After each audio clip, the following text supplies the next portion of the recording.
പുതിയ യുദ്ധങ്ങൾ തുടങ്ങില്ല എന്ന അതിരക്ത വാഗ്ദാനങ്ങൾ നൽകി അധികാരത്തിൽ തിരികെ എത്തിയ അമേരിക്കൻ പ്രസിഡന്റ് ഡൊണാൾഡ് ട്രംപ് ഇന്ന് സ്വന്തം തീരുമാനങ്ങളുടെ ദുരവ്യാപകമായ പ്രത്യാഘാതങ്ങൾ അനുഭവിക്കുകയാണ്. പശ്ചിമേഷ്യയിൽ ഇറാന് നേരെ പ്രകോപനപരമായ അക്രമങ്ങളും തന്ത്രപരമായ സമ്മർദ്ദങ്ങളും അഴിച്ചുവിട്ട് ട്രംപിനും അമേരിക്കൻ ഭരണകൂടത്തിനും ഇപ്പോൾ സ്വന്തം തന്ത്രങ്ങൾ പാളിപ്പോയതിന്റെ നാണക്കേടാണ് അന്താരാഷ്ട്ര തലത്തിൽ നേരിടേണ്ടി വരുന്നത്.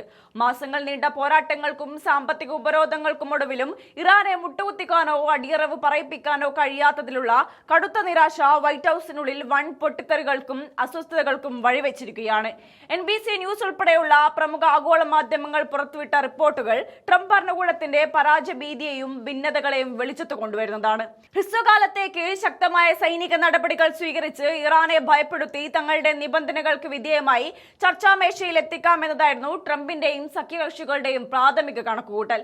എന്നാൽ ഇറാന്റെ അചഞ്ചലമായ ആത്മവീര്യത്തിനും പ്രതിരോധത്തിനും മുന്നിൽ അമേരിക്കൻ തന്ത്രജ്ഞരുടെ കണക്കുകൂട്ടലുകൾ പൂർണ്ണമായും തെറ്റുകയായിരുന്നു. മാസങ്ങൾ പിന്നിട്ടിട്ടും തങ്ങൾക്ക് പ്രതീക്ഷിച്ച വിജയത്തിലേക്ക് യുദ്ധം നീങ്ങാത്തതിലും തന്ത്രങ്ങൾ പരാജയപ്പെടുന്നതിലും പ്രസിഡന്റ് ട്രംപ് വൻ നിരാശയിലാണെന്നും സ്വന്തം ഉപദേശകരോടും സൈനിക മേധാവികളോടും അദ്ദേഹം വൻതോതിൽ പൊട്ടിത്തെറിച്ചതായും റിപ്പോർട്ടുകൾ വ്യക്തമാക്കുന്നു. ലക്ഷ്യബോധമില്ലാത്ത തന്ത്രങ്ങൾ തങ്ങൾക്ക് തന്നെ തിരിച്ചടിയാകുന്നുവെന്ന് മുതിർന്ന US ഭരണകൂട ഉദ്യോഗസ്ഥർ തന്നെ ഇപ്പോൾ രഹസ്യമായി സമ്മതിക്കുന്നുണ്ട്. വിദേശ മണ്ണിൽ അനാവശ്യമായി കോടിക്കണക്കിന് ഡോളർ ഒഴുക്കുമ്പോഴും ടെഹ്റാന്റെ നൂതനമായ മിസൈൽ ഡ്രോൺ വ്യൂഹങ്ങളെ പ്രതിരോധിക്കാനോ അവരുടെ സായുധ ശേഷിയെ തളയ്ക്കാനോ അമേരിക്കയ്ക്ക് സാധിച്ചിട്ടില്ല.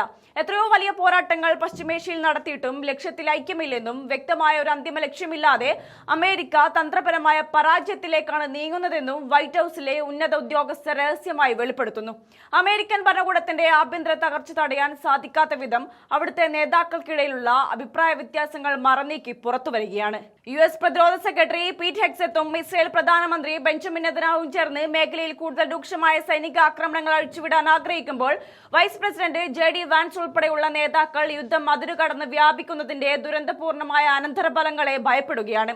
കൃത്യമായ ഒരു ദീർഘകാല നയതന്ത്രമോ തന്ത്രമോ ഇല്ലാതെ പോരാട്ടത്തിന് മുതിർന്ന അമേരിക്കൻ സൈനിക നേതൃത്വം ഇപ്പോൾ അടുത്ത നടപടി എന്തെന്നറിയാതെ ആശയക്കുഴപ്പത്തിലാണ്. ചുരുക്കത്തിൽ അഹങ്കാരവും സാമ്രാജ്യത്വ മോഹങ്ങളുമായി പശ്ചിമേഷ്യയിൽ യുദ്ധജ്വാല പടർത്താൻ തുനിഞ്ഞിറങ്ങിയ ട്രംപ് ഭരണകൂടം ഇന്ന് സ്വന്തം കെണിയിൽ തന്നെ അകപ്പെട്ടിരിക്കുകയാണ്.